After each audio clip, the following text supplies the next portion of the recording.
Bonjour chers enfants de Dieu, vous êtes bienvenus sur cette chaîne. Abonnez-vous pour ne rien manquer la prochaine fois. Vous recherchez les meilleures citations sur l'amour et le mariage? Que diriez-vous d'être inspiré par des versets bibliques pour votre relation? Vous êtes au bon endroit. Le mariage est l'une des plus grandes bénédictions de la vie. Chaque jour est une aventure, entre des moments banals de siroter un café dans la cuisine, ou des nuits de sueur entre les draps. Le mariage exécute un front uni, en tant qu'unité parentale, avec des hauts secrets à huis clos. C'est un apprentissage permanent avec votre partenaire, dont le but est de maintenir la relation, tout en mourant à soi-même. Après plusieurs années de mariage passées ensemble, certains des meilleurs souvenirs sont les petits détails tels que les choses insignifiantes. Faire les courses tous les vendredis, se retrouver pour un déjeuner rapide, choisir des kits d'installation de placard, et ensuite essayer de mettre le meuble ensemble. Quand l'égoïsme s'installe dans les cœurs, Dieu propose de le sabler et l'enterrer. Le travail du mariage est d'exposer notre dysfonctionnement, et de nous propulser vers une intégrité constante en Christ. Le mariage est une question d'engagement, de sacrifice, de service, de don, de pardon et d'éternel recommencement. En lisant des versets bibliques sur l'amour et des citations inspirantes sur le mariage, vous pouvez renforcer votre relation. Voici 21 citations inspirantes sur le mariage, et versets bibliques sur l'amour, pour renforcer votre relation. 1. Dieu a créé le mariage. Aucun sous-comité gouvernemental ne l'a envisagé. Aucune organisation sociale ne l'a développé. Le mariage a été conçu et né dans l'esprit de Dieu.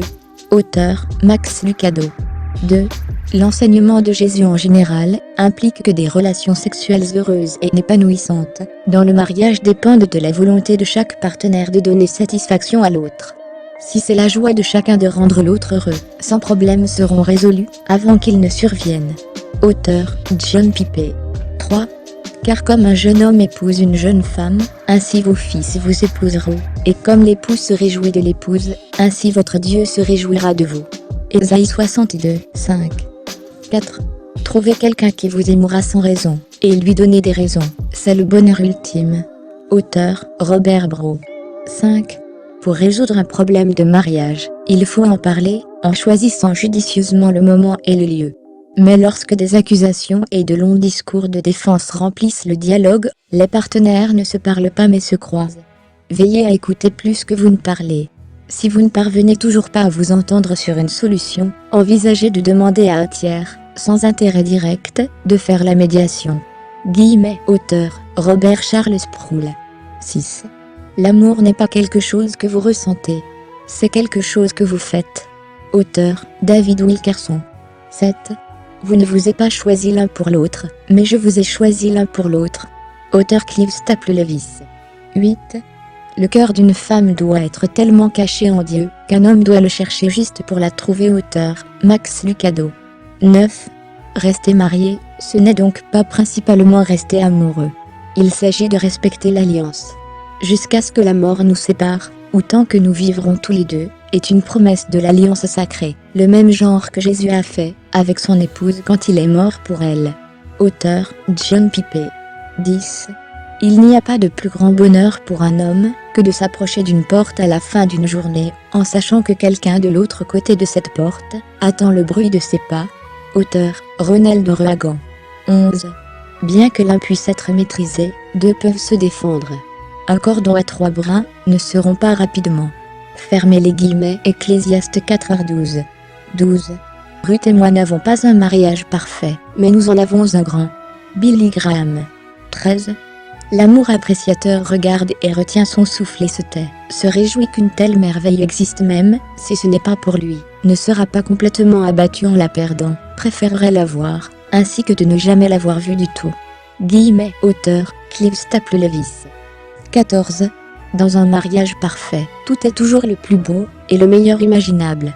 Comme une statue grecque, les proportions sont exactes et la finition est sans tache. Qui connaît des êtres humains comme ça? Pour un couple marié, s'attendre à la perfection l'un dans l'autre n'est pas réaliste. Nous l'avons appris avant même de nous marier. Auteur, Bill Graham. 15. Mettez-moi comme un sceau sur votre cœur, comme un sceau sur votre bras, car l'amour est fort comme la mort, la jalousie est féroce comme la tombe.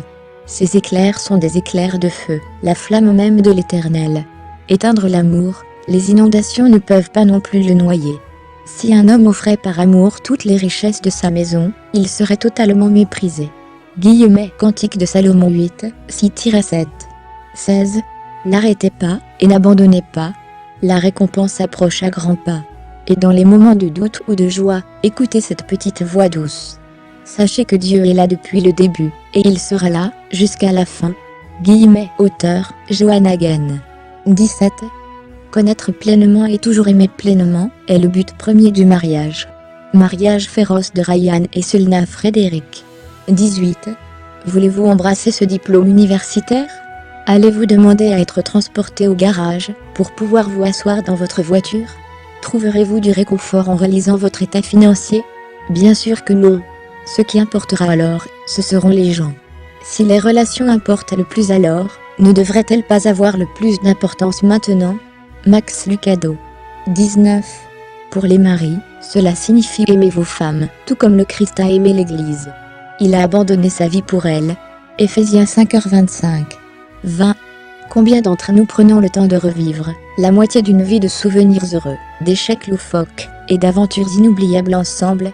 Combien d'entre nous ont la chance de s'asseoir et de parler des moments difficiles que nous avons surmontés dans le passé ou de rire des erreurs stupides que nous avons commises lorsque nous étions jeunes? Joan Hagen. 21. Puisque la relation conjugale doit refléter la relation entre Jésus-Christ et son Église, il est impératif que la soumission biblique et l'amour soient pratiqués dans tous ses aspects entre mari et femme. John C. Broger. Cette vidéo vous a appris quelque chose? Dites-le nous en commentaire, y compris la citation que vous avez gardée à l'esprit. À très vite, que Dieu vous bénisse.